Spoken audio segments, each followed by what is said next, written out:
Good morning all of you. Matrices का तीसरा lecture जो है वो कंटिन्यू है और तीसरे लेक्चर में कल दूसरे लेक्चर में जहाँ पर हमने छोड़ा था उसके आगे कंटिन्यूटी ये है कि थ्योरम्स चल रही थी और ट्रांसपोज मैट्रिक्स के ऊपर कुछ थ्योरम्स हैं जिनका सवालों में इस्तेमाल है। मैक्सिमम हम कवर कर रहे हैं थ्योरी को और उसके बाद फिर सवालों पर हो सकता है कि आज ही पहुँच जाएं। ये मैट्रिसेस लिखा हुआ है, ये लेक्चर 3 लिखा हुआ है और ये 10 12 दोनों के लिए है। जितना 10th वालों के लिए है वो अपना जो है वो ले लें।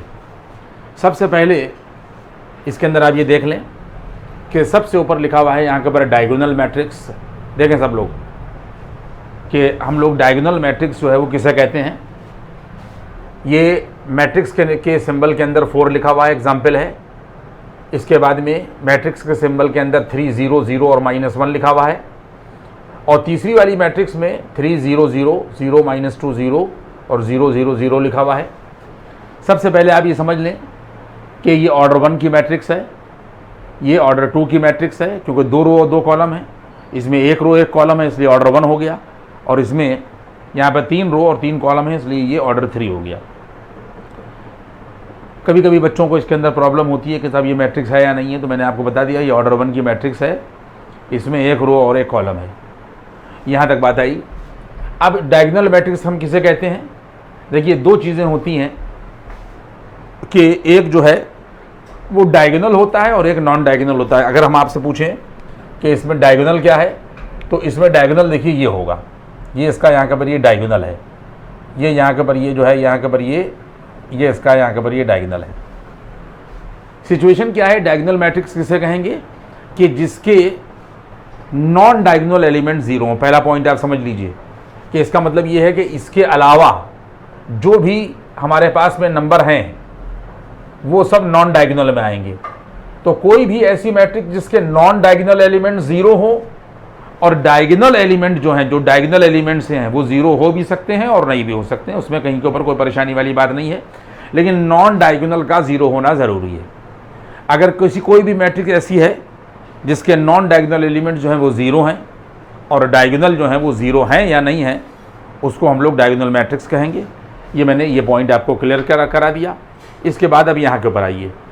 अगली यहाँ के ऊपर ये थ्योरम है कि अगर हमारे पास में दो मैट्रिक्स ए और बी ये हैं, यहाँ के ऊपर इन्वर्सिबल यानी इन दोनों का इन्वर्स पॉसिबल है। किस तरीके से हम किसी भी मैट्रिक्स का इन्वर्स निकालते हैं ये हम लोग आगे बढ़ रहे हैं और धीरे से इसके ऊपर पहुँच जाएंगे। ये सब क्लास 12 की चीज़ें हैं। अगर कोई दो ऐसी मैट्रिक्स हैं, क्योंकि हर मैट्रिक्स का इन्वर्स पॉसिबल नहीं होता, अगर किसी भी मैट्रिक्स का इन्वर्स पॉसिबल है तो उसको इन्वर्सिबल मैट्रिक्स कहा जाएगा। अगर हमारे पास में ए और बी दो मैट्रिक्स हैं और आर इन्वर्सिबल और उनके इन्वर्स पॉसिबल हैं, आर इन्वर्सिबल और स्क्वायर मैट्रिक्स हैं। स्क्वायर मैट्रिक्स का मतलब ये उसमें रो और कॉलम की संख्या बराबर, ये कंडीशन है, रो और कॉलम बराबर होना चाहिए of same order. Of same order का मतलब ये कि स्क्वायर मैट्रिक्स है। तो अगर दोनों स्क्वायर मैट्रिक्स और इन्वर्स पॉसिबल है तो इनके प्रोडक्ट का जो इन्वर्स है वो ये देख लीजिए B inverse into A inverse के बराबर होगा। इस स्टेप को, इस थ्योरम को आप लोग नोट कर लिए। अब इसके बाद में आप ये देख लें कि अगर हम इस b को a कर दें, इस b की जगह के ऊपर हम लोग a कर दें, ऑन टेकिंग b बराबर a, देन a ये वाला लिखा जाएगा और इस b की जगह पर a कर दिया जाएगा का होल इन्वर्स बराबर, ये देखिए इसकी जगह के ऊपर a इन्वर्स आ जाएगा और ये वाला a इन्वर्स जो है वो ये आ जाएगा। इसका मतलब ये है कि अंदर के दोनों a जब ये मल्टीप्लाई होंगे तो a स्क्वायर का होल इन्वर्स हो जाएगा और बराबर का निशान लगने के बाद में ये देखो ये a इन्वर्स ये 2 बार लिखा है ना, इसका यहाँ पर होल स्क्वायर हो जाएगा। यानी अब आप सिचुएशन को समझ लें। इसका मतलब ये हो गया कि अगर इस 2 को हम किसी भी कांस्टेंट m से रिमूव कर दें तो इसकी यहाँ पर m की कोई भी वैल्यू हो, 3 हो, 4 हो, 5 हो, कुछ भी हो, तो a to the power m का इन्वर्स जो है वो a inverse whole to the power m हो जाएगा। यानी सिचुएशन, यानी इस सिचुएशन को आप लोग याद रखिएगा कि यहाँ पर कोई भी पावर हो और अगर हम उसका इन्वर्स निकालना है तो इन्वर्स को हम यहाँ कर देंगे और m को जो है वो हम यहाँ के ऊपर कर देंगे। पॉइंट समझ में आ गया? ये सिचुएशन आ जाएगी। इसके बाद में फिर आप लोग समझ लें कि अगली थ्योरम है कि अगर ABC 3 यहाँ के ऊपर ये नॉन सिंगुलर मैट्रिसेस ली जाएं। देखिए अभी हम आपको पढ़ाएंगे सिंगुलर मैट्रिक्स वो होती है कि जब उसके एलिमेंट लिए जाएं और उससे डिटर्मिनेंट बनाई जाए। तो अगर डिटर्मिनेंट की वैल्यू 0 आ जाए तो वो सिंगुलर, और अगर डिटर्मिनेंट की वैल्यू 0 ना आए तो नॉन सिंगुलर। समझ में आ रही बात? ये अभी हम आगे पढ़ाएंगे आपको। तो अगर 3 मैट्रिसेस हैं और वो नॉन सिंगुलर मैट्रिसेस हैं और उनका ऑर्डर सेम है, ऑफ द सेम ऑर्डर, तीनों के ऑर्डर जो है वो यहाँ के ऊपर सेम है, तो इसका मतलब ये है कि तीनों को अगर मल्टीप्लाई किया जाए और उनका इन्वर्स निकाला जाए तो C inverse into B inverse into A inverse के बराबर होगा। इस प्रॉपर्टी को अपने पास नोट कर लीजिएगा। इसके बाद में यहाँ के ऊपर बच्चों रिमार्क में अपने पास में यहाँ के ऊपर आप देख लें कि अगर किसी भी मैट्रिक्स के इन्वर्स का इन्वर्स निकाला जाएगा वो उसी मैट्रिक्स के बराबर होगा। इसके बाद में if A is a non singular matrix of order 3, बात आप समझ लें कि अगर कोई भी मैट्रिक्स है कि जिसके एलिमेंट लेकर डिटर्मिनेंट बनाई जाए और डिटर्मिनेंट की वैल्यू 0 ना हो तो नॉन सिंगुलर कहलाएगी। और ख़ास बात क्या है कि उसका ऑर्डर 3 हो तो उसका एडजॉइंट अगर निकाला जाए, ये देखिए एडजॉइंट निकाला जाए तो एडजॉइंट बराबर हो जाएगा डिटर्मिनेंट का स्क्वायर। ये देखिए ये सब मालूम नहीं होता, ये बच्चों को थ्योरम में पता नहीं है, इसलिए मैं आपसे कह रहा हूँ लिख लीजिए, इसको याद कर लीजिए, कायदे से ऑब्जर्व कर लीजिए दिमाग में। फिर जहाँ पर जहाँ सवालों में इसका इस्तेमाल होगा उन सवालों को मैं आपको लगा कर दिखा दूंगा। इसीलिए सवाल जो है मैट्रिसेस के जो टिपिकल है वो नहीं लग पाते। इसके बाद में अगला पॉइंट ये है, ये भाई ने आपको यहाँ के ऊपर ये बता दिया है, यही प्रॉपर्टी यहाँ के ऊपर ये है, इसको लिखने की ज़रूरत नहीं थी, लेकिन यहाँ के ऊपर मैंने लिख दिया है कि अगर किसी भी मैट्रिक्स का ट्रांसपोज किया जाए, ये तो m तो खैर कांस्टेंट है, लेकिन अगर किसी भी मैट्रिक्स का ट्रांसपोज किया जाए, ये देख लीजिए आप, और ट्रांसपोज का इन्वर्स निकाला जाए तो ये इन्वर्स के ट्रांसपोज के बराबर होगा। इसको लिख लीजिए, कहीं पर इस्तेमाल होगा तो भी देखेंगे। इसके बाद में के ए होल टू द पावर, यहाँ के ऊपर इन्वर्स है तो ये के पर जब इन्वर्स लगाइएगा तो ये 1/k बन जाएगा और इनटू यहाँ के ऊपर ए इन्वर्स आ जाएगा। ये सब प्रॉपर्टीज़ अपने पास में आप नोट कर लें, याद रखिएगा इस चीज़ को, ये प्रॉपर्टी बहुत ज़रूरी है। If A is a non singular matrix of order 3 then उसका एडजॉइंट जो है वो डिटर्मिनेंट के स्क्वायर के बराबर होगा। ये प्रॉपर्टी सवालों में मैं आपको लगा कर दिखाऊंगा। इसके बाद में यहाँ के ऊपर ये थ्योरम है, कहता ये है कि if A is any matrix the product A A, यानी ए कोई मैट्रिक्स है और हम उस मैट्रिक्स को उसी से मल्टीप्लाई करना चाह रहे हैं, ए कब डिफाइन होगा? इज डिफाइन ओनली व्हेन कि जब वो ए जो है वो स्क्वायर मैट्रिक्स हो, यानी उसके अंदर रो और कॉलम की संख्या यहाँ के बराबर हो। तो जब हम ए करेंगे तो इसमें कोई ख़ास बात नहीं है, तो जब हम ए करेंगे तो ये ए स्क्वायर मिलेगा। शर्त क्या है कि ए स्क्वायर मैट्रिक्स होना चाहिए। अगर हम ए क्यूब करेंगे तो ए इंटू ए लिख सकते हैं। तो इसको जनरलाइज कर दिया गया है कि अगर बहुत सी मैट्रिसेस m टाइम्स मल्टीप्लाई की जाएं, a into A up to m times, तो ये आ जाएगा a टू द पावर यहाँ के ऊपर m। ये मैंने आप लोगों को ये मैंने यहाँ के ऊपर बताया। अब इसके बाद में मैं बोर्ड मिटाऊंगा तो फिर इसलिए टाइम जो है वेस्ट ना हो, बोर्ड मिटा कर फिर मैं आप लोगों को अगली थ्योरम्स को यहाँ के ऊपर नोट करूँगा। नेक्स्ट जो है यहाँ के ऊपर मैट्रिक्स पॉलिनोमियल, इन्हें कहने का मतलब ये हो गया कि हम लोग अभी तक जो पॉलिनोमियल देखते हैं वो x की फॉर्म में देखते हैं। अगर हम कोई भी पॉलिनोमियल बनाएं और उसको मैट्रिक्स पॉलिनोमियल कहें तो क्या होगा? We can also form polynomial in A matrix, यानी ए जो होगी उसमें मैट्रिक्स होगी। इसका मतलब ये हो गया कि that is for any polynomial, अगर कोई भी पॉलिनोमियल px या fx से डिनोट किया जाए और उसमें ये a0 कांस्टेंट लिखा हुआ हो और प्लस इसी तरीके से a1 constant into x to the power 1 ले लिया जाए, फिर अगला कांस्टेंट ले लिया जाए x स्क्वायर उसके साथ में अटैच कर दिया जाए और फिर a3 और x क्यूब हो जाए और लास्ट में यहाँ पर an और x to the power n। ये पॉलिनोमियल n डिग्री का पॉलिनोमियल है। सारे लोग मेरी बात समझ लें कि इसमें ये जो n है यहाँ के ऊपर ये n डिग्री का पॉलिनोमियल है। अब हम इसको पॉलिनोमियल को मैट्रिक्स पॉलिनोमियल कहना चाह रहे हैं तो हम लोग क्या करेंगे?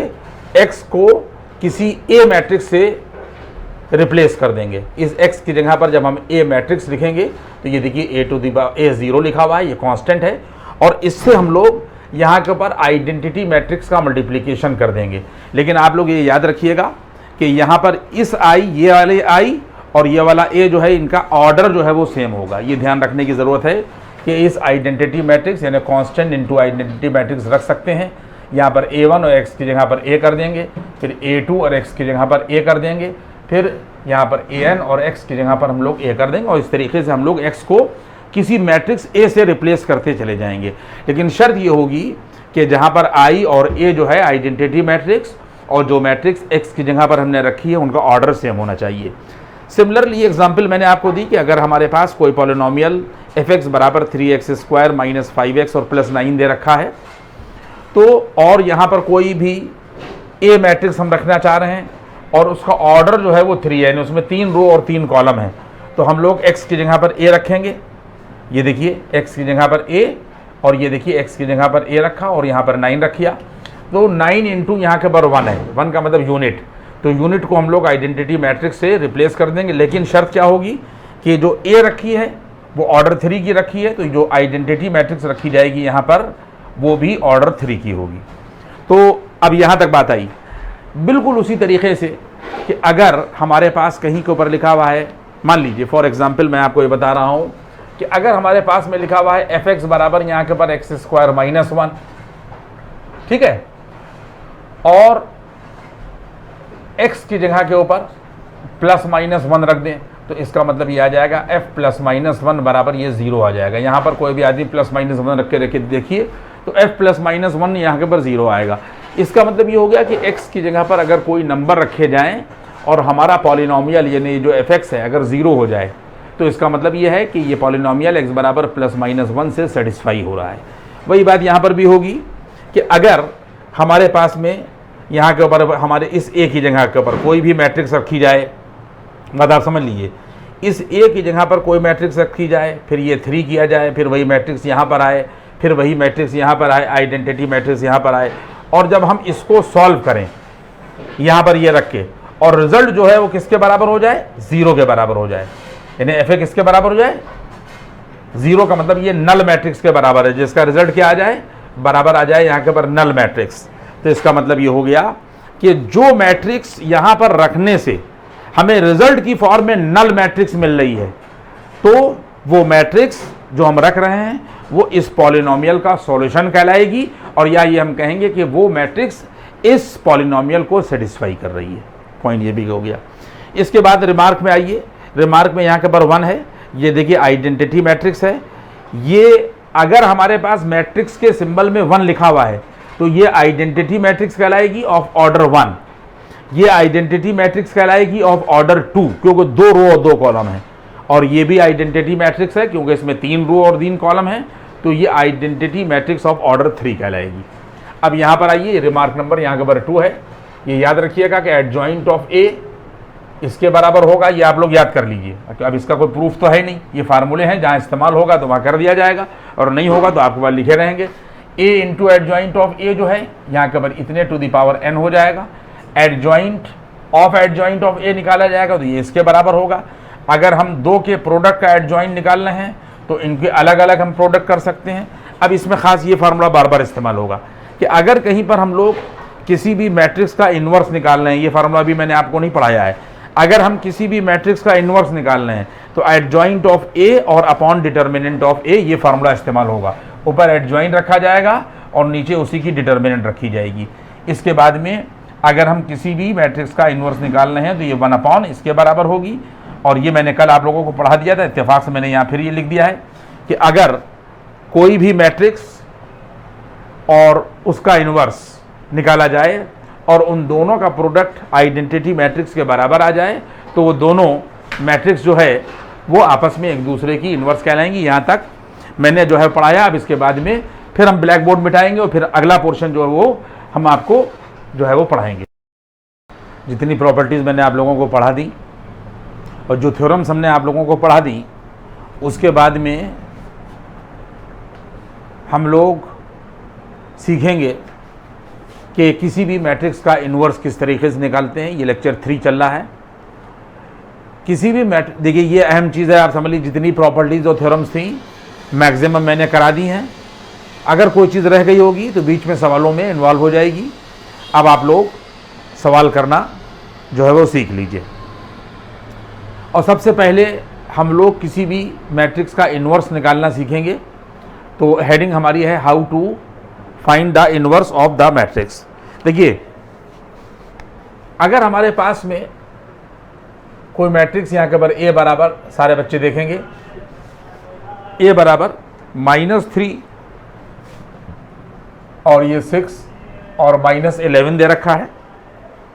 3 -4 और 6 दे रखा है। देखिए ये 3 है, -4 है और यहाँ के पर ये 6 है। 4 -8 और 13 है। यहाँ के पर ये 4 है, -8 है और यहाँ के पर ये 13 है। देखिए ये हमारे पास में कोई मैट्रिक्स दे रखी है और हम लोग मैट्रिक्स का इन्वर्स निकालने जा रहे हैं। ये बहुत अहम चीज़ है, आप ये समझ लीजिए। आपके यहाँ 4 नंबर का या 6 नंबर का सवाल पूछा जाता है। अगर हमारे पास में ये मैट्रिक्स दे रखी है तो किसी भी मैट्रिक्स का इन्वर्स निकालने के लिए सबसे पहले हम लोग एडजॉइंट निकालते हैं। क्या करते हैं? फॉर फाइंडिंग द, यहां पर मैं लिखे देता हूं यहां के पर, for finding the inverse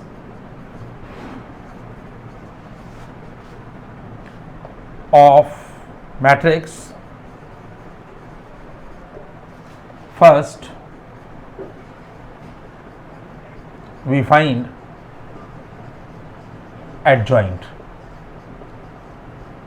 of the matrix. देखिए बात आप समझ लें, किसी भी मैट्रिक्स का इन्वर्स निकालने के लिए सबसे पहले हम लोग उस मैट्रिक्स का एडजॉइंट निकालते हैं और एडजॉइंट निकालने के लिए हम लोग जितने भी स्टेप्स का इस्तेमाल करते हैं उन स्टेप्स में यहाँ के पर हमारे पास में है स्टेप नंबर यहाँ के पर 1। आप देख रहे हैं यहाँ के पर ये स्टेप नंबर 1 है और स्टेप नंबर 1 में हम लोग क्या करते हैं कि सबसे पहला काम ये करते हैं कि दी हुई मैट्रिक्स को डिटर्मिनेंट की फॉर्म में चेंज कर देते हैं। देखिए हम लोगों ने यहाँ के पर इसको डिटर्मिनेंट की फॉर्म में चेंज कर दिया।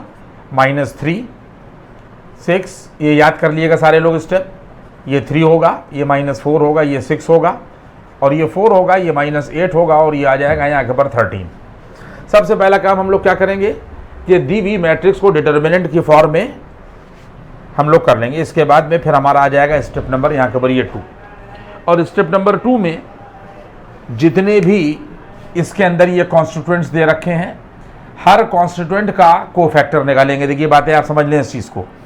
बल्कि स्टेप नंबर यहाँ के पर हमारे पास में यहाँ के पर 2 यहाँ पर कर देता हूँ मैं। देखिए स्टेप नंबर यहाँ के पर ये हमारे पास में 2 है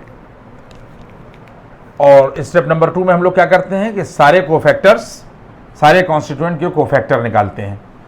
तो आप लोगों को पता होगा कि क्या करना होता है। यहाँ के पर कोफैक्टर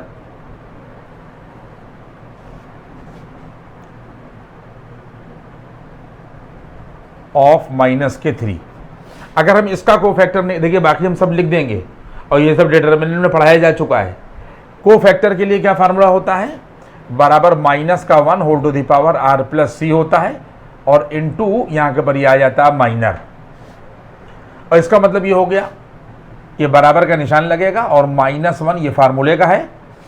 अब हम ये देखते हैं कि जिस कॉन्स्टिट्यूएंट का कोफैक्टर निकाला जा रहा है वो किस रो का है और किस कॉलम का है। ये पहले रो का है और पहले ही कॉलम का है, इसलिए 1 + 1 हो जाएगा। क्या हो जाएगा? 1 प्लस यहाँ के पर 1 और उसके बाद में इनटू का निशान लगेगा और यहाँ पर इसका माइनर आ जाएगा। चूँकि ये पहले ही रो का, पहले ही कॉलम का था, इसलिए r की वैल्यू भी 1 हुई और c की वैल्यू भी 1 होगी और इसका माइनर ये होगा कि इसकी सीध का ये कॉलम चला जाएगा और इसकी सीध के ये एलिमेंट्स चले जाएंगे। -4 और 6 आएगा और उसके बाद में -8 और यहाँ के पर आ जाएगा 13। तो बराबर का निशान लगेगा और ये देखो -1 का होल स्क्वायर प्लस हो जाएगा और माइनस के यहाँ के पर ये आ जाएगा 52, -52 और देखिए ये बीच में यहाँ के पर माइनस आता है और चूँकि ये -48 मिलेगा इसलिए वैल्यू आ जाएगी जाकर यहाँ के पर -48। तो यहाँ से आ जाएगा -4 क्योंकि -52 और प्लस का यहाँ के पर 48 -4 होगा। इसी तरीके से हम लोग इसका कोफैक्टर निकालेंगे और ये आ जाएगा पहले रो का है और दूसरे कॉलम का है। तो -1 होल टू द पावर 1 + 2 और इनटू इसकी सीध का ये कॉलम चला जाएगा और इसकी सीध का रो चला जाएगा। तो एलिमेंट 3, 4 और 6 और यहाँ के ऊपर 13 बचेंगे। तो अब हम डायरेक्ट लिखने जा रहे हैं। देखिए यहाँ के ऊपर ये स्टेप नंबर यहाँ के ऊपर ये 2 था। क्या कर रहे थे हम लोग? कोफैक्टर निकाल रहे थे। स्टेप नंबर 2 को यहाँ पर उठा के लाए और ये यहाँ पर हम लोगों ने लिखा है यहाँ के ऊपर कोफैक्टर ऑफ फर्स्ट रो और यहाँ के ऊपर बराबर लगा दिया।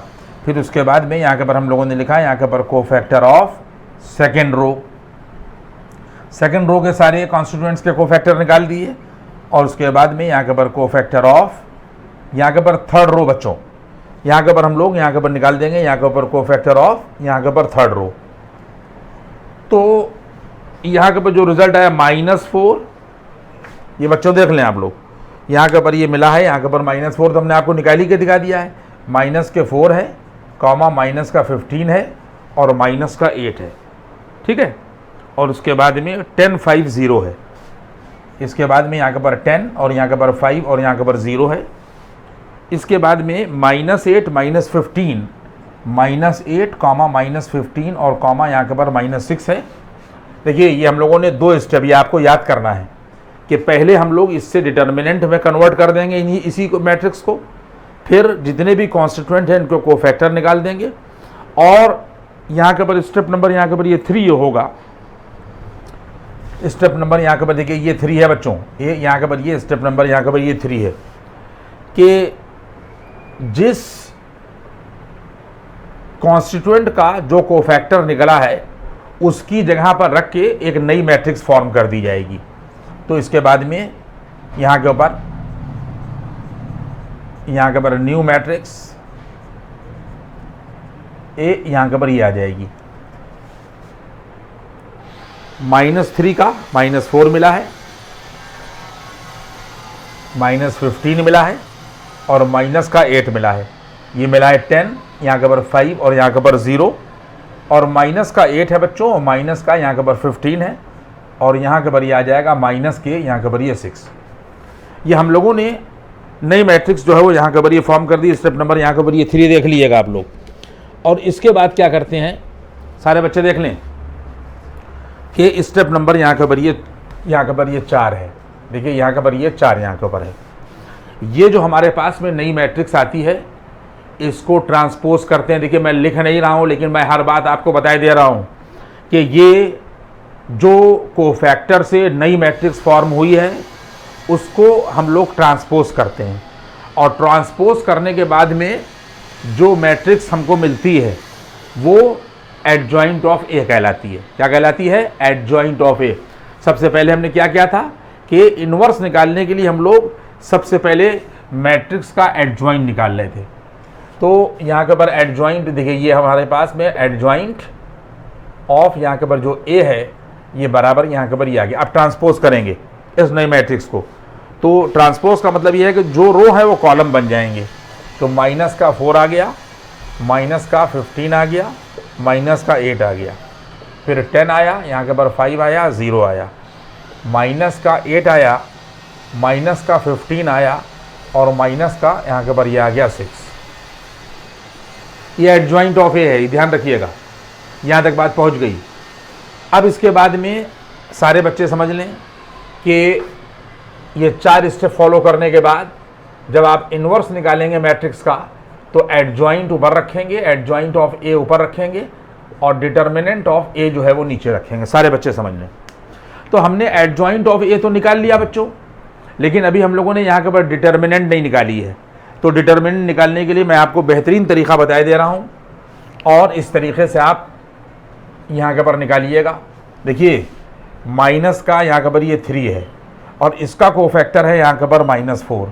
तो सब लोग माइनस का 3 और -4 को मल्टीप्लाई कर दिए और यहाँ पर प्लस लगा दीजिए। ये तरीका है डिटर्मिनेंट निकालने का, मैं आपको बता रहा हूँ। इसके बाद में यहाँ से दूसरा कॉन्स्टिट्यूएंट 6 लीजिए, और यहाँ से माइनस का 15 लीजिए। यहाँ के ऊपर ये 6 लीजिए, और यहाँ के ऊपर लिए 15, और उसके बाद में प्लस माइनस का 15 है बच्चों, ये माइनस का 15 है। इसके बाद में प्लस -11 और माइनस का 8, और यहाँ के ऊपर ये वैल्यू आ जाएगी माइनस का 11 और यहाँ के ऊपर -8। सारे बच्चे समझ लें। इसके बाद में जब आप लोग इसको सॉल्व करिएगा तो ये ऊपर ले आ रहा हूँ मैं, यहाँ के ऊपर डिटर्मिनेंट ऑफ ए क्या हो जाएगी, ये देखिए 4 तिहाई 12 प्लस, और उसके बाद 15 चिंग यहाँ के ऊपर 90, ये माइनस का यहाँ के ऊपर ये 90 आ जाएगा, और इसके बाद में प्लस का 88 आ जाएगा, प्लस का 88 आएगा। तो डिटर्मिनेंट ऑफ यहाँ के ऊपर ए क्या है, यहाँ के ऊपर 12 और माइनस का यहाँ के ऊपर ये 2, ठीक है। तो बराबर ये वैल्यू आ जाएगी यहाँ के ऊपर 10। सारे लोग समझ लें कि डिटर्मिनेंट की वैल्यू हम लोग ले आए। देखिए अब हम लोग क्या करते हैं, सारे बच्चे यहाँ के ऊपर ये समझें कि एडजॉइंट ऑफ ए, ये देखिए ये यहाँ के ऊपर 10 निकला, तो 1 अपान यहाँ के ऊपर ये देखिए ये वाला 10 नीचे आ गया, और एडजॉइंट ऑफ ए जो है यहाँ के ऊपर ये देखिए एडजॉइंट ऑफ यहाँ के ऊपर ये ए आ गया, ये -4 है, ये 10 है, माइनस का 8 है, माइनस का 15 है, यहाँ के ऊपर 5 है, माइनस का 15 है, माइनस का 8 है, 0 है, और माइनस का 6 है। ये देखिए हम लोगों ने नीचे 1/10 नीचे 10 रख दिया गया, क्यों, डिटर्मिनेंट की वैल्यू 10 निकाली है, और ये जो एडजॉइंट है वो हम लोगों ने ये रख दिया। अब इसके बाद में आप लोगों को मैंने स्केलर मल्टीप्लिकेशन पढ़ाया है। इनवर्स निकालने के लिए हम लोग क्या करेंगे, देखिए अब ये ए इनवर्स निकल रहा है, और इनवर्स निकालने के लिए हम लोग क्या करेंगे कि इस 1/10 को अंदर मल्टीप्लाई कर देंगे, तो यहाँ के ऊपर वैल्यू हो जाए 1/10। देखिए इसके ऊपर भी पूरे मार्क्स मिलेंगे आपको, और अगर 1/10 स्केलर मल्टीप्लिकेशन कर देंगे तो ज़्यादा अच्छा है। 1/10 को जब आप यहाँ पे ले जाइएगा तो माइनस का 0.4 मिलेगा, इसके बाद ये 1 मिलेगा, ये माइनस का 0.8 मिलेगा, देखिए पहला रो मिल गया। इसके बाद में माइनस का 1.5 मिलेगा, यहाँ के ऊपर ये देख लीजिए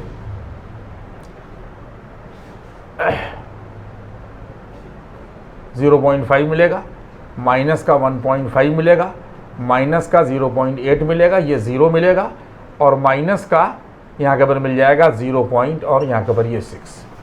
जब हम लोग 1/10 को अंदर ले गए तो 10 से सब डिवाइड हो गया, तो हमारे पास में ये इनवर्स ऑफ द मैट्रिक्स निकालना मैंने आपको सिखा दिया। आप कहीं के ऊपर मैं दूसरा सवाल इनवर्स का आपको लगाकर नहीं दिखाऊंगा। अब आप लोग बात समझ लें कि इनवर्स ऑफ द मैट्रिक्स जो है वो इसी तरीके से जो है वो निकाला जाएगा। मैंने एक चीज़ सिखाई है आपको। अब दूसरी चीज़ पे आइए।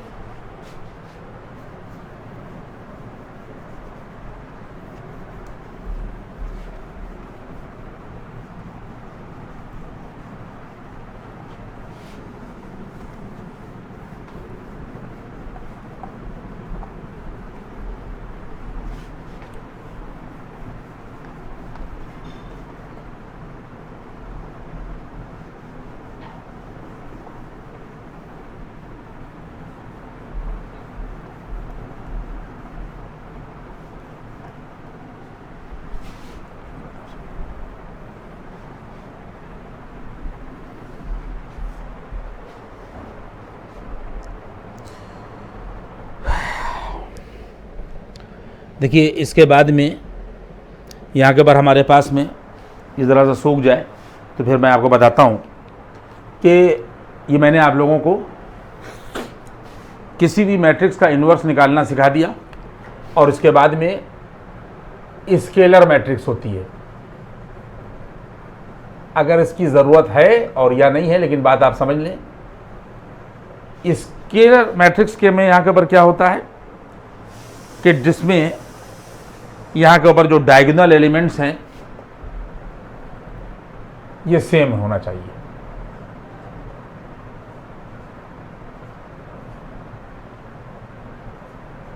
देखिए मैं इसकी डेफिनेशन आपको मुंह से बता दे रहा हूं, मैं लिखा नहीं रहा हूं टाइम को वेस्ट करने के लिए, कि ऐसी मैट्रिक्स कि जिसके डायगोनल एलिमेंट जो है वो सेम हो। यानी अगर यहाँ के पर ए लिखा है तो यहाँ पर भी ए हो और यहाँ पर भी हो, और नॉन डायगोनल एलिमेंट्स जो हैं वो 0 हों। ये स्केलर की डेफिनेशन हो गई। अगर ए की वैल्यू 1 कर दी जाएगी तो ये पर्टिकुलर आइडेंटिटी मैट्रिक्स हो जाएगी, और ए की जगह पर 1 के अलावा कुछ रखा जाएगा, 0 रखा जाएगा, तो ये नल मैट्रिक्स हो जाएगी। लेकिन अगर 1 और 0 के अलावा कुछ रखा जाए तो यहाँ पर और यहाँ पर यहाँ पर वैल्यू सेम हो, तो डायगोनल एलिमेंट जो है वो सेम होना चाहिए, और नॉन डायगोनल एलिमेंट जो है वो 0 हो। ऐसी मैट्रिक्स को हम लोग स्केलर मैट्रिक्स कहते हैं। इसके बाद में फिर यहाँ के पर आप बात समझ लें, सिमेट्रिक मैट्रिक्स।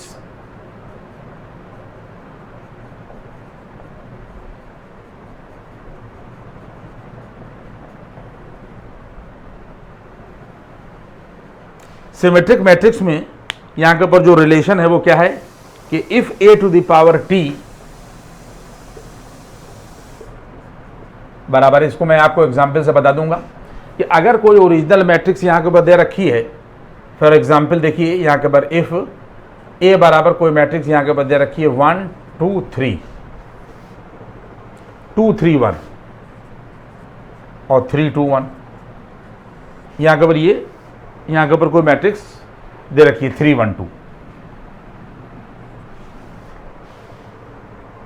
ठीक है। तो जब इसका ट्रांसपोज करिएगा तो रो को कॉलम कर दीजिए। देखिए जब रो को कॉलम करिएगा तो ये वाला रो 1 2 3 है, देखिए 1 2 3 ये आ जाएगा। दूसरा रो 2 3 1 है, 2 3 1 ये आ गया। तीसरा रो 3 1 2 है, ये देखिए 3 1। सारे रो कॉलम में चेंज कर दिए। अब आप खुद ही गौर कर लीजिए कि दोनों सेम है या नहीं सेम है। हेंस a⁻t बराबर है, यानी ट्रांसपोज करने के बाद ओरिजिनल मैट्रिक्स और ट्रांसपोज मैट्रिक्स बराबर हो तो इस तरीके की सिचुएशन जो है वो स्क्यू कहलाती है, स्क्यू मैट्रिक्स कहलाती है, वो सॉरी सिमेट्रिक मैट्रिक्स कहलाती है। सिमेट्रिक मैट्रिक्स ध्यान रखिएगा। और एक है स्क्यू सिमेट्रिक।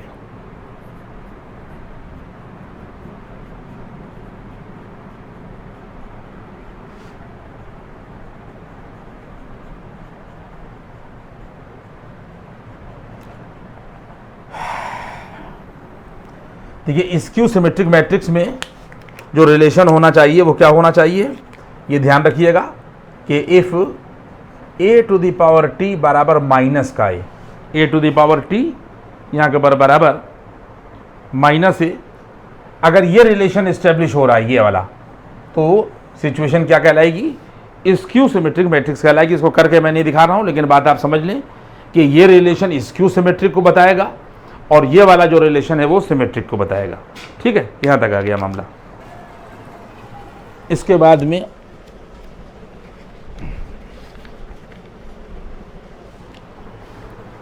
इसकी ज़रूरत नहीं होगी, लेकिन फिर भी आप लोग बात को समझते जाएं कि ऑर्थोगोनल मैट्रिक्स,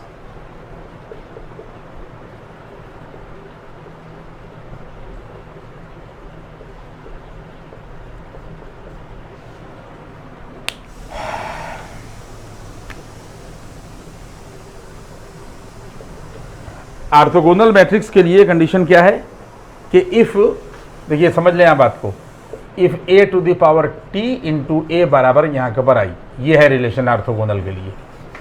अगर ये रिलेशन कहीं पर हो रहा है तो उसको हम लोग यहाँ के ऊपर ऑर्थोगोनल कहलाएंगे। आप अगर कर सकते हैं तो घर पे देख लीजिएगा करके कि इफ़ यहाँ के ऊपर a बराबर दे रखा है 1/√3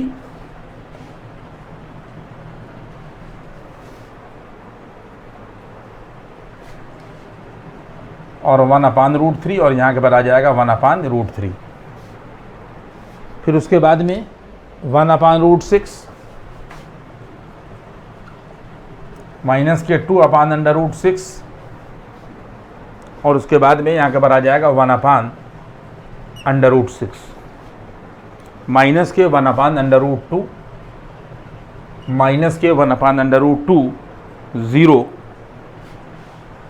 और यहाँ पर 1/√2। आप बात याद रखें कि मैंने एग्जाम्पल आपको यहाँ के ऊपर बता दी कि ये दी हुई है। जब आप इसका ट्रांसपोज करिएगा तो रो कॉलम में चेंज कर दिएगा। घर के ऊपर करके इसको देख लीजिएगा कि पहले इसको ट्रांसपोज करिए, जो ट्रांसपोज आए उसका इससे यहाँ के ऊपर प्रोडक्ट करिए तो रिजल्ट जो है वो आई के बराबर होगा। अगर इस तरीके की सिचुएशन हो जाए तो वो कहलाती है ऑर्थोगोनल मैट्रिक्स, यानी अगर ये और इसका ट्रांसपोज का प्रोडक्ट आई के बराबर है तो ये मैट्रिक्स ऑर्थोगोनल कहलाएगी। इस एग्जाम्पल को मैंने यहाँ पर लिख दिया है, आप घर पर इसका ट्रांसपोज करके इससे प्रोडक्ट करिएगा तो आई ही मिलेगा, इसलिए ये ऑर्थोगोनल मैट्रिक्स होगी। इसके बाद में यहाँ के ऊपर आप याद रखिए कि अगर कॉन्जुगेट ऑफ मैट्रिक्स है, ये भी मैं आपको बता दूं, यहाँ के ऊपर कॉन्जुगेट ऑफ मैट्रिक्स, अगर हम किसी मैट्रिक्स का कॉन्जुगेट निकालने, देखिए ये लिखा हुआ है कॉन्जुगेट, तो सिर्फ हम लोग क्या करेंगे, जैसे a बराबर दे रखा है 1+i, इफ यहाँ के ऊपर ये a बराबर दे रखा है 1+ यहाँ के ऊपर i 3 - 2i और ये दे रखा है 2+i, 2+i दे रखा है और ये वैल्यू दे रखी है यहाँ के ऊपर 2+3i,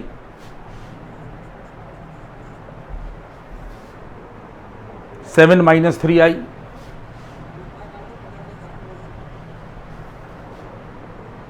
और 2 माइनस 2i।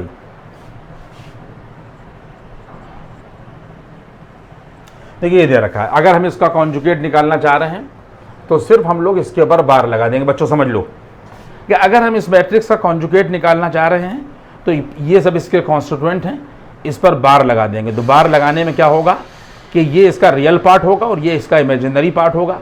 तो रियल वैसे ही रहेगा और इमेजिनरी का साइन बदल जाएगा। रियल वैसे ही रहेगा, इमेजिनरी का साइन बदल जाएगा। रियल वैसे ही रहेगा, इमेजिनरी का साइन बदल जाएगा। यहाँ के पर 2 माइनस 3i आएगा, 7 प्लस यहाँ के पर ये 3i आएगा और ये वैल्यू आ जाएगी 2 प्लस और यहाँ के पर ये 2i, ये यहाँ के पर ये आ गया। तो ये मैंने आप लोगों को कॉन्जुगेट मैट्रिक्स का निकालना जो है वो सिखा दिया। अब हम और आगे बढ़ रहे हैं, चीज़ें जो हैं वो आपको समझाते जा रहे हैं और आप उसको जो है वो नोट करते जाइए।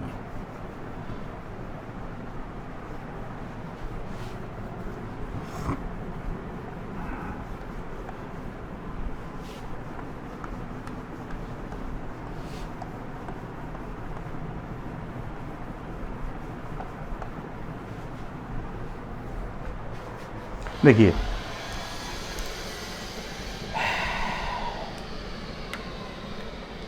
इसके बाद में फिर आप बात को समझें।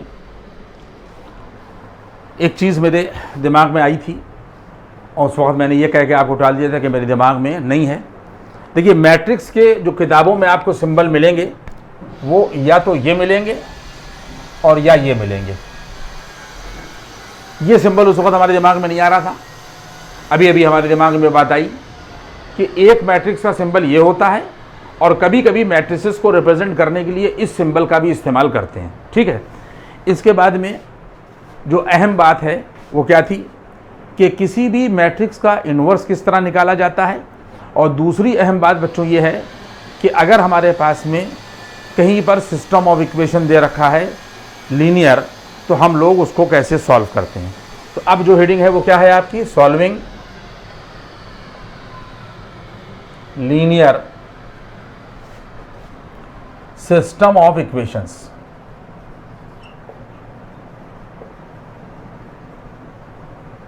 बात आप समझ लें कि हम लोग, यही सवाल आपके यहाँ आता है, आप बात समझ लें कि सॉल्विंग लीनियर सिस्टम ऑफ यहाँ के पर इक्वेशंस। अगर हमारे पास में फॉर एग्जांपल इफ यहाँ के पर दे रखा है a1x प्लस a2y और प्लस यहाँ के पर a3z बराबर p। इसके बाद में यहाँ के पर ये दे रखा है b1x और प्लस यहाँ के पर दे रखा है b2y और प्लस b3z बराबर q। देखिए सिस्टम ऑफ इक्वेशन लिख रहे हैं और हम समझेंगे कि किस तरीके से हम लोग मैट्रिक्स मेथड से सिस्टम ऑफ लीनियर इक्वेशंस को सॉल्व करते हैं। आपके यहाँ जो सवाल पूछा जाता है बच्चों, आप दिमाग में रखिएगा कि solve the given system of equation by matrix method और मार्टिन रूल। मार्टिन रूल कहेगा तब भी मैट्रिक्स मेथड इस्तेमाल करेंगे और अगर मैट्रिक्स मेथड कहेगा तब भी हम लोग मैट्रिक्स मेथड ही इस्तेमाल करेंगे। यहाँ से आ जाएगा c1x प्लस c2y और प्लस c3z और बराबर r। Now this is equation number 1, equation number 2 और ये इक्वेशन नंबर यहाँ पर हमारे पास में 3 है। सबसे पहला काम हम लोग क्या करते हैं,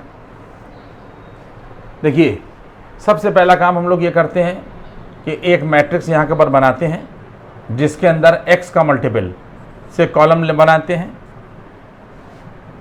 a2 b2 और उसके बाद में c2, इसके बाद में a3 b3 और यहाँ के पर ये c3। देखिए ये एक बनाई गई और इसके बाद में यहाँ के पर हम लोग लिखते हैं x y और z, तीनों वेरिएबल लिख दिए जाते हैं।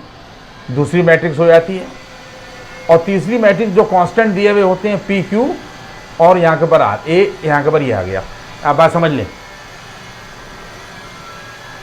कोई भी सिस्टम ऑफ इक्वेशन अगर दे रखी है तो हम लोग इस तरीके से, जैसे हम इसके साइड ही में यहाँ के ऊपर एग्जाम्पल लिख रहे हैं, जैसे यहाँ के ऊपर ये एग्जाम्पल है, आप समझ लीजिए ये इलस्ट्रेशन हैगी कि सॉल्व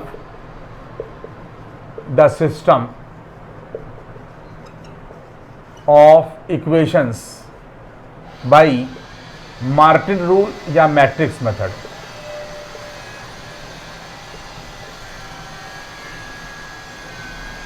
चाहे हम मार्टिन रूल कहें और चाहे मैट्रिक्स मेथड कहें। x plus y plus z बराबर 3। Now this is equation number 1। x plus 2y plus 3z, x plus 2y और प्लस 3z बराबर यहाँ के पर 4 दे रखा है। इक्वेशन नंबर यहाँ के पर ये 2 हो गई। x प्लस 4y और प्लस 9z बराबर 6 दे रखा है। ये इक्वेशन नंबर यहाँ के ऊपर ये 3 है। और हम लोग इस सिस्टम को मैट्रिक्स मेथड या मार्टिन रूल से सॉल्व करेंगे। हमने आपको तरीका बता दिया है यहाँ के ऊपर कि जब भी हमारे पास में लीनियर सिस्टम कहीं पर दे रखा होगा तो x के मल्टीपल से एक मैट्रिक्स बनेगी। देखिए हम लोग ने यहाँ के ऊपर ये x के उससे जो है वो एक मैट्रिक्स यहाँ के ऊपर बना ली। x का मल्टीपल 1 1 और 1 है, y का मल्टीपल यहाँ के ऊपर 1 2 और यहाँ के ऊपर 4 है, फिर 1 3 और उसके बाद में यहाँ के ऊपर ये 9 है। इसके बाद में यहाँ के ऊपर वैल्यू एक्स वाई और यहाँ के ऊपर ये z है। फिर उसके बाद में जो कांस्टेंट से मैट्रिक्स बनेगी उसमें 3 4 और यहाँ के ऊपर आ जाएगा 6। देखिए मैंने आपको तरीका बता दिया। साइमल्टेनियसली हम लोग यहाँ पर बराबर से इसको जो है वो हल करते हुए चल रहे हैं कि जिससे आप बातों को समझ जाएं। यहाँ पर आप बात समझें, इसको ये पूरी वो है ना कांस्टेंट, तो इसको आप a मान लें। देखिए इसको आप यहाँ के ऊपर a मान लें कि ये मैट्रिक्स a के बराबर है। ये मैट्रिक्स वेरिएबल है, इसमें ये x के बराबर है और बराबर का निशान लगाने के बाद में इसको आप यहाँ पर b मान लें। तो इसका मतलब ये a हो जाएगा, ये x हो जाएगा और यहाँ के ऊपर ये b हो जाएगा। सारे बात समझते जाएं। इसके बाद में यहाँ से जो रिजल्ट मिलेगा ax बराबर b मिलेगा, या x की वैल्यू आ जाएगी जाकर यहाँ के ऊपर b अपान यहाँ के ऊपर a। यहाँ पर भी यही सिचुएशन आएगी कि ax बराबर यहाँ के ऊपर b आएगा, या x की वैल्यू आ जाएगी जाकर यहाँ के ऊपर b अपान और यहाँ के ऊपर a। आप बात समझे। मैंने आप लोगों को मैट्रिक्स पढ़ाते वक्त ये बात बता दी थी कि मैट्रिक्स में कभी डिवीजन नहीं होता। मैट्रिसेस मल्टीप्लाई हो जाएंगी, जुड़ जाएंगी, घट जाएंगी, लेकिन कभी भी इनमें डिवीजन पॉसिबल नहीं होगा। तो इसलिए हम लोग क्या करते हैं कि बराबर यहाँ के ऊपर ये आ जाएगा। देख लीजिए आप इस चीज़ को, ये बराबर यहाँ के ऊपर ये आ जाएगा, a इनवर्स ऊपर चला जाएगा, a ऊपर जाएगा तो ये पावर लग जाएगी -1, इसको इनवर्स पढ़ा जाएगा और इनटू यहाँ के ऊपर ये b। तो इसका मतलब ये हो जाएगा कि यहाँ पर भी रिजल्ट क्या आ जाएगा, x बराबर यहाँ के ऊपर ये आ जाएगा a इनवर्स और यहाँ के ऊपर ये b। a देखिए ये बॉक्स में आ गया, यहाँ पर ये भी x बराबर a इनवर्स, यहाँ के ऊपर ये b आ गया। मैंने आप लोगों को पूरा सिचुएशन को यहाँ के ऊपर बता दिया। अब सुनिएगा मेरी बात को, एक मिनट रुक के हम लोग करेंगे कि अब इसको, ये मैंने तरीका बता दिया। अब इसको आप देखें कि यहाँ पर ये हमने मिटा दिया।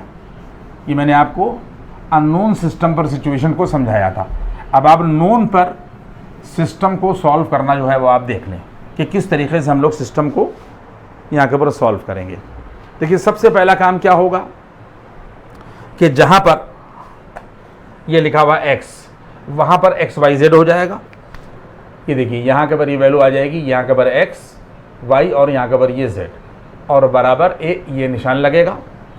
जो a मैट्रिक्स है वो 1 1 और यहाँ के ऊपर 1 है, 1 2 और यहाँ के ऊपर ये 4 है और 1 3 और यहाँ के ऊपर 9 है। बच्चों देख लीजिए इस चीज़ को, और इसके ऊपर इन्वर्स लगा दिया गया और इनटू में यहाँ के ऊपर क्या लिख दिया गया, यहाँ के ऊपर ये देखिए ये b आ जाएगी और b क्या आएगी 3 4 6।